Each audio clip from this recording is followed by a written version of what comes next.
সালামের সাথে ছিল জেলখানায়।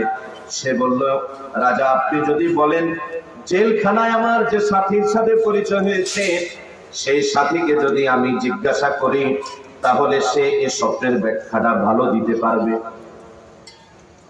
একটা ব্যাখ্যা এনে পৌঁছানো হলো, রাজার কিছুটা মনেও ধরলো।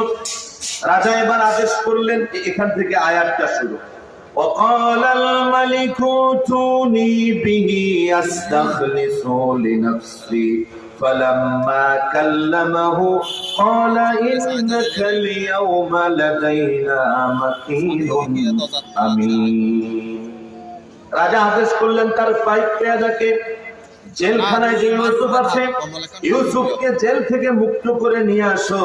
আস্তাখলিসু লিনাফসি, আমি তাকে আমার প্রয়োজনে রাষ্ট্রের প্রয়োজনে মুক্ত করে দেব। ইউসুফ আলাইহিস সালামকে জেলখানা থেকে নিয়ে আসা হলো, মুক্ত করা হলো। এবার রাজার সাথে ইউসুফ আলাইহিস সালামের সাথে কথা হচ্ছে, ভাব বিনিময় হচ্ছে। ফালাম্মা কাল্লামাহু ক্বালা ইন্নাকাল ইয়াউমা লাদাইনা মাকিনুন আমিন।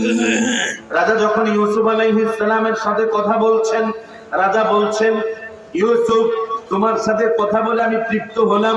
আমি আমার সভাসদ বর্গকে সামনে রেখে এই সাক্ষ্যটা দিচ্ছি আজকে, লাদাইনা তুমি আমাদের কাছে মাকিনুন একজন দক্ষ যোগ্য একজন সম্মানিত মানুষ, আমিনুন এবং একজন বিশ্বস্ত মানুষ। কয়টা যোগ্যতার স্বীকৃতি দিলেন? দুইটা।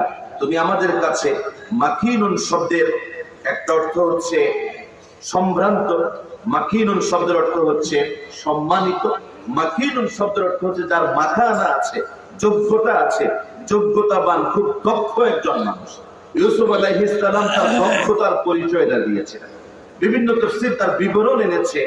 আমি শুধু একটা রেফারেন্স উল্লেখ করছি, একটা তাফসীর উল্লেখ করছি ইউসুফ আলাইহিস সালামের দক্ষতার বিষয়টা। রাজা যখন ইউসুফ আলাইহিস সালামকে তার নিজের প্রয়োজনে মুক্ত করছেন, রাজা এখন ইউসুফ আলাইহিস সালামকে বাজাইয়া দেখতেছিলেন যে ইউসুফের ক্যাপাসিটিটা কেমন। রাজা বাজাইয়া দেখতে গিয়ে ইউসুফ আলাইহিস সালামের সাথে ল্যাঙ্গুয়েজ চেঞ্জ করতে করতে, ভাষা পরিবর্তন করতে করতে 70টা ভাষায় কথা বলেছে। কয় ভাষা? 70 ভাষায় কথা বলার পরে রাজার ভাষার যোগ্যতা শেষ। এই 70 ভাষার মধ্যে আরবি ভাষা ছিল, এই 70টার মধ্যে কি নাই? আরবি নাই। ইউসুফ আলাইহিস সালাম 71তম ভাষা আরবি ভাষা দিয়ে এবার রাজার সাথে ফেস করতেছেন। সুবহানাল্লাহ। এই দক্ষতার পরিচয়টা পেলেন।